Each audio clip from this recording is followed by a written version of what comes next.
Ya,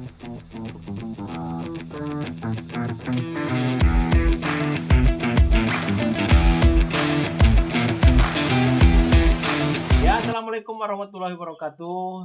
Bertemu dengan channel kami di Bonanza Channel.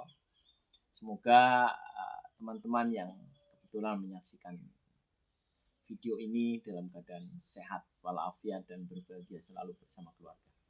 Kali ini kita mencoba untuk berbicara tentang sepak bola Indonesia.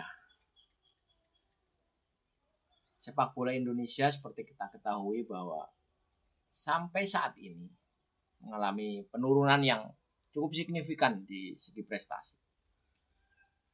Diawali dari kekalahan kita oleh Vietnam di final U23 untuk Piala AFF. Di bawah kepemimpinan Gerard van den Berg kita gagal. Kita tidak sesuai target kita adalah juara dan kita gagal. Kemudian di kualifikasi Piala Asia juga kita gagal. Waktu itu kita ditahan imbang oleh Laos, tim yang sering sekali kita kalahkan di berbagai turnamen. Kemudian kita kalah juga oleh Korea Selatan. Dan yang juga cukup memprihatinkan kita adalah kekalahan tim senior kita. Sehingga kita gagal ke Piala Dunia tahun 2026 di Amerika, Kanada, dan Meksiko. Dan kekalahan dari Arab Saudi waktu itu 3-2 di Arab Saudi sana. Kemudian kita hanya juga kalah oleh Irak waktu itu 1-0, memupus harapan seluruh masyarakat Indonesia untuk menyaksikan pertama kalinya tim nasional kita gagal. Walaupun segala upaya dari supporter untuk mendukung tim nasional itu sudah luar biasa. Dimanapun timnas main, supporter itu selalu hadir untuk siap mendukung tim nasional. Dan yang terbaru, kita gagal di SEA Games. Sesuatu yang sangat memalukan lah bagi Indonesia. Karena apa? Karena di SEA Games kita tidak lolos dari grup atau dari babak penyisihan. Kita kalah oleh Filipina 1-0. Filipina adalah tim yang sudah puluhan tahun tidak pernah menang dengan Indonesia. Tapi saat ini walaupun kita sudah diperkuat oleh pemain-pemain naturalisasi, ada di sana Dion Mark, kemudian Ivar Jenner, kemudian ada Jen Raven, kemudian dan pemain-pemain lainnya tentunya. Tapi kita gagal ternyata untuk bisa melaju ke semifinal. Walaupun di pertandingan terakhir kita bisa mengalahkan Myanmar 3-1. Ini menjadi tentunya bahan perbincangan, bahkan pemikiran bagi kita semua. Kenapa kita sering gagal? Kenapa kita gagal di saat-saat ini? Apakah pemainnya? Apakah dari pelatihnya? Dan apakah dari kepengurusan dari PSSI itu sendiri yang sering gegabah dalam mengambil keputusan sehingga berdampak kepada tim nasional itu sendiri? Kalau dari segi pemain saya kira justru di tahun 2025 inilah kita mempunyai pemain-pemain yang sangat luar biasa sebenarnya. Baik di tim senior kita ada Jay Ijes yang main di Italia bersama Sassuolo, kemudian ada Kevin Dick bersama Mönchengladbach di Jerman, kemudian ada Calvin Verdong di Liga Prancis, dan masih banyak lagi. Ada Orat Mangun di Liga Belgia, kemudian di Liga Belanda. Masih banyak pemain-pemain yang memang berkualitas selain dari yang bermain di Liga Indonesia itu sendiri. Sekarang Tom Haye juga main di Indonesia, ada Sayuri Bersaudara, dan banyak lagi pemain-pemain yang sangat berkualitas. Tapi kita gagal. Kemudian untuk yang U23, ada yang berpendapat bahwa U23 itu berbeda dengan waktu mendapatkan emas di tahun 2023 waktu itu, karena pemainnya berpengalaman. Kita harus mengakui bahwa tim ini, tim yang U22 atau 23 ini yang bermain di SEA Games ini juga tim berpengalaman. Karena tim ini bukan terbentuk secara tiba-tiba. Tim ini terbentuk dari mulai Piala AFF beberapa bulan ke belakang. Kemudian sambung ke kualifikasi Piala Asia U23. Kemudian main di SEA Games. Berbulan-bulan itu. Tim itu sebenarnya pemain-pemainnya hanya itu saja. Bahkan untuk SEA Games ini ketambahan pemain-pemain diaspora. Seperti Dion Max dan kawan-kawan yang dari Liga Belanda itu. Tapi apa daya, kita gagal. Lantas bagaimana dengan pelatih?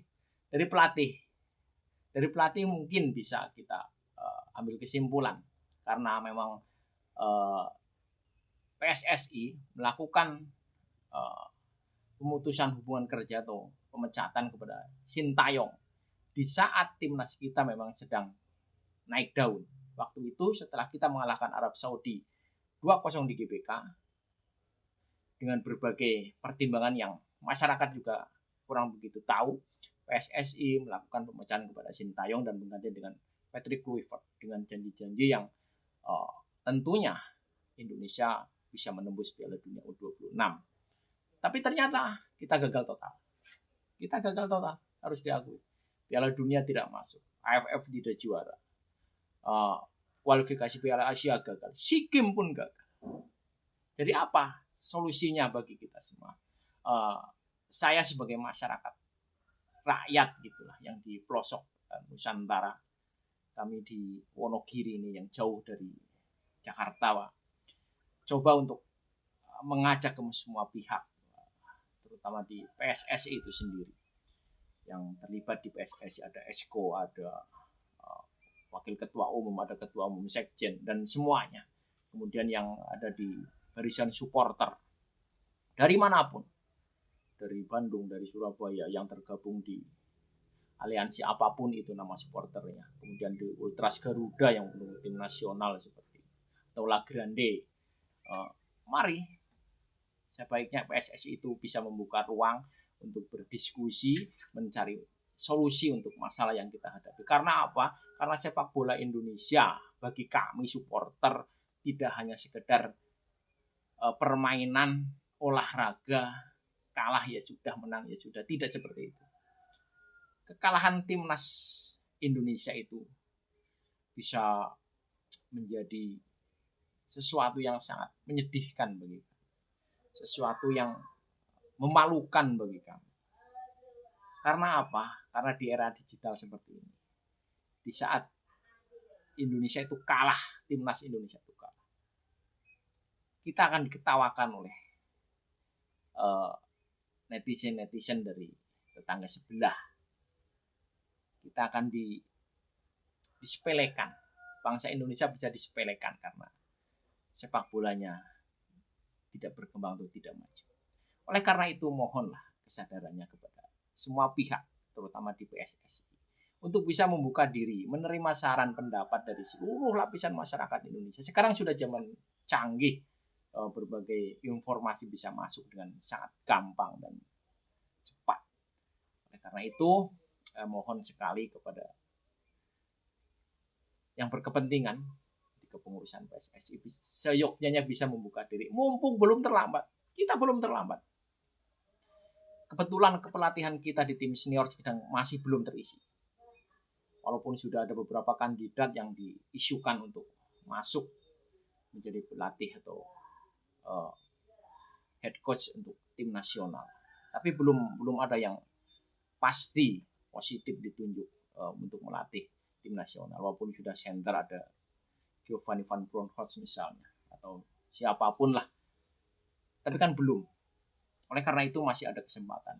Mari kita membuka suara dari seluruh masyarakat untuk memberikan saran pendapat, tidak hanya mengkritik. Saya juga memohon kepada seluruh netizen, seluruh pencinta sepak bola Indonesia, tidak hanya mengkritik. Mari kita kita rembuk, kita kritik boleh, tapi kita cari solusi yang sebaik-baiknya untuk kemajuan tim sepak bola Indonesia.